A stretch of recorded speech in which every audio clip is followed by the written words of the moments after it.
малку е со ваш коментари со сегодняшниот мач.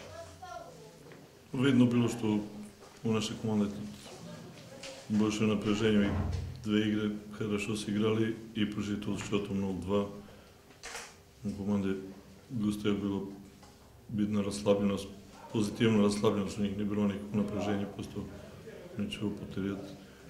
Ми начали не фокусирани на свој дел, два дна толку разказуju што тоа што хорошо там играли, ничего не споможет и занимали се анализираме судиство и других вещи, не фокусирали се на тоа што должен сделат. Основна проблема што се они не играли како команда и точно знаеме какви правила не используват заштити и какво предимство у нас есть. Но сегодня просто начали очень нервно, практически кажда передача била проблематична. У првој четврти потеряли 5 меча на передачу, которые они очень легко там попали. И потом, когда проиграваш домой и у тебе ишao счет 2-0 за противника, тежело бит фокусиран на работа и тежело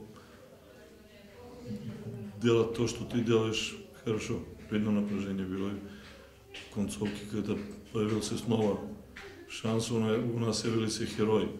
Ти должен по едном принципу играть и прво и 51 атаку. У этом году показали што нам не хватајте те психолошки стабилности, если што-то не пошло те.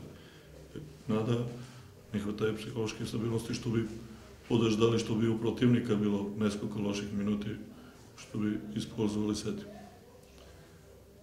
Извинjavam se Boleše, kao oni postarali se nam pomoći i ja verujem što ta pomoć nam donese pobedu сегодня, но stvarno u nas je išao jedna igra тут. Ужасна разлика у шоту jest, если ти проиграеш 4-1 от 4-0, просто думаю, што команда Фера хороша, команда нам не така хороша, што би нас с 4-0 угросили. Постараем се што последну игру на домашен фолаш да играемо, если успеемо да играт, то будемо игру по играта. Ние уже показали што можеме да играме со таа команда, но просто сегодня не получилось. Просто не играли како команда. Спасибо.